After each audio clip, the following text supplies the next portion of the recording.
আসসালামু আলাইকুম। এই দেখেন, এইটা আমাদের বরিশাল ভাষায় যে কলার ডেগ্গ দিয়া তেল দিয়া আগে কড়াই গরম করে নিতে হয়।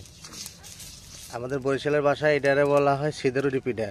এই দেখেন কীভাবে পিঠাটা বানাইতে হয়। এই ছিঁড়ে ছিঁড়ে ছিঁড়ে ছিঁড়ে ছিঁড়ে ছিঁড়ে বানানো হয়। হ্যাঁ, এটারে বলে সিদের রুটি পিঠা। আমরা তো রুটি পিঠা যেটা খাই এটা তো খাই, এটা হলো সিদের রুটি পিঠা। এই যে রাইখে দিচ্ছে, দেখেন এক মিনিট 30 সেকেন্ড 40 সেকেন্ড পরে এটা আবার হয়ে যায়। এই যে এখন এই যে হয়ে গেছে। এই দেখেন,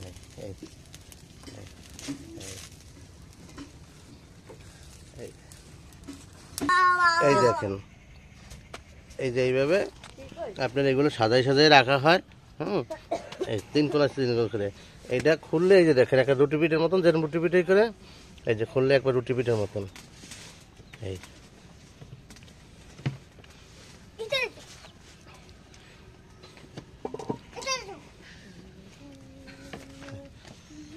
এই দেখেন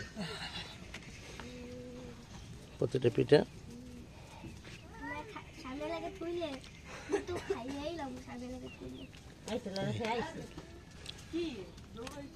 দেখছেন একদম এই যে এখন রুটির পিঠার মতন হয়ে গেছে।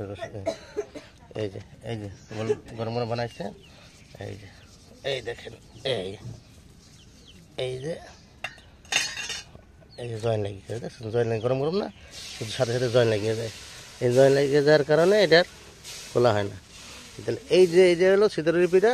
তাই বরিশালের ভাষায় আমরা এটা খাওয়ার জন্য কেউ গুড় চিনি দিয়া শিরা পাকায় দুধ দিয়া, আবার কেউ গরুর মাংস হাঁসের মাংস দিয়ে খায়। তাই আমরা এই যে গরুর মাংস পাক করে করছে, যে শীতে ঠান্ডা দিয়ে গেছে দেখছেন এই গরুর মাংস। তা এটা গরম করে পরে এগুলো আমরা খাবো। তাহলে এই ভিডিওটা কেমন লাগলো আপনারা সবাই